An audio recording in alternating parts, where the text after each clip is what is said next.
when it comes to peaking, a lot of people kind of have a great strategy leading up to the show, and then in the last week they try to some fancy stuff that their body isn't used to, and then it just throws everything out of balance. They try to like water deplete and water cut, and then they go on stage after 20 long weeks, end up looking their worst, just because they will by doing those water cuts, they will also lose a lot of water, which is coming from the muscle cells. So your muscles will look flat, and you will look much fatter and softer than you actually are, just because your muscles aren't kind of popping and giving you that 3D look. So, what's your approach when it comes to peak week? And also, do you use like a front loading or versus a back loading approach? So if I go over what I use with my clients first of all, and then I'll go over what I've used this season and kind of, just comment on some of the things you said. I completely agree. I think peak week's way overblown, and I think I can see why, because it's kind of like, how can we make contest prep more exciting? Because really it's just like starvation almost in some ways. It's just like it's just a fat loss diet that's prolonged and stretched out over a period of time, and you get leaner than probably you should be getting.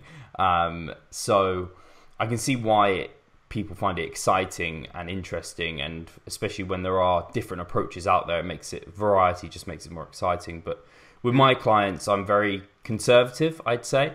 I think what you spoke to is very true, in that you've been doing so many things for so long, you look pretty damn good. Like if you've done things right, a week out from show, you should be looking stage ready. You should be able, if you can say to yourself, I'm 1 week out from show, and if I had to go and step on stage tomorrow, I'd look good, then you've done things right. And that's where I want to get my clients. I want to get them in a position where they already look stage ready way before they need to be stage ready, because that's ideal. And then if you try anything kind of extreme or dramatic, and you haven't practiced it before, or you're kind of doing something very different to what the body's used to, like you take it way out of homeostasis, we know this is a stress to the body. What does the body do when it gets stressed? It does not react favorably for the most part. Normally it holds on to water or something along those lines, which is definitely something you don't want when it's not in the muscles, which if it's cortisol and stuff like that, it's unlikely going to be where you want it to be. So I find myself using a very conservative approach leading into a peak week, and typically I let the diet be the depletion, so I don't actually actively deplete.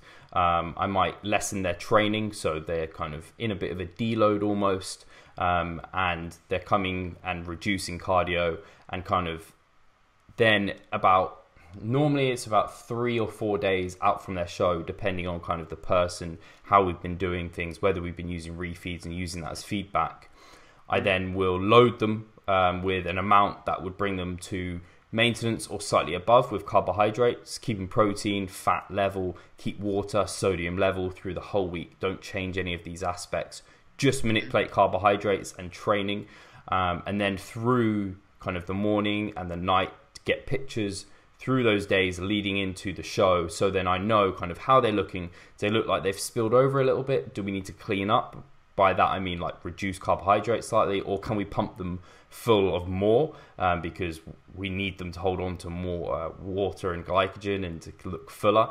And I would always edge on the side of caution, in that I prefer them to look slightly flat than over full, because I think if you're looking for a bodybuilding show, conditioning for me takes precedence over size, because a lot of the time like size is just fat. And you weren't ready for stage, whereas conditioning is something that is almost like, for me, is like a prerequisite, and that can take shows. So that's how I tend to do it. I tend to use probably what you'd call, I guess, a mid load or a back load, because it's kind of midweek. So I don't, it depends how much time I feel like that person's got and their metabolic rate. If they're someone who kind of takes ages to fill up on carbohydrates, like you might have to load them sooner rather than later. But I think the midweek approach works really well, because if you backload too late, then you might not have enough time to fix something, and you have to use quite a lot of carbs in a short period of time. And you can stay glycogen full for 3 days. So if you are full 3 days kind of out, then fine, like just chill and kind of make sure that you're not losing too much and expending too much. But if you're kind of, if you're over full too late, then you're going to have issues. And then if you're not full, then you can just eat more. So I like the midweek. I think it provides enough time for you to kind of get that potential super compensation and not lose it, but not become too over the top. So that's what I tend to do with clients. Keep it very simple, very stable, and not try anything too wacky that they'd be uncomfortable with. And even that's for bodybuilding clients. So my bikini clients and female clients, I actually quite often don't even worry about loading them or peaking them necessarily. I have a conversation with them and tell them about kind of the benefits and kind of the risks that could potentially come with it. And a lot of them opt for especially females. Females tend to get a bit more stressed around this period of time, I found. And so I'd say, like, you're looking good. Do you just want to ride through on kind of what we've been doing? And quite often they just are happy to keep things stable, keep things level, and ride through like that. For someone like a bikini athlete, I mean, they're not super duper lean. They're not going to get any like massive super compensation effect. You don't need to manipulate things like crazy. So it depends on the person, the individual, but that's kind of the approaches I use. The overriding theme is that I don't do anything drastic or extreme. In terms of myself though, I did try something fairly extreme and drastic, I would say, for my first and second show. But I did it over the supervision of someone who I would class as very knowledgeable in the field. Broderick Chavez, who I spoke to beforehand, he's a molecular biologist, so he knows the human body like inside out. He's also peaked thousands of clients before. This is what he does for a living. So as a coach, I wanted to experience something different to see if I could learn and then use this to my advantage with my clients in future.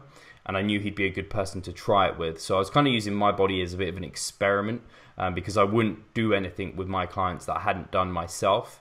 So I don't know if you want me to go into full detail of what I did or what we did. But my overall and my thoughts on it are, it works well.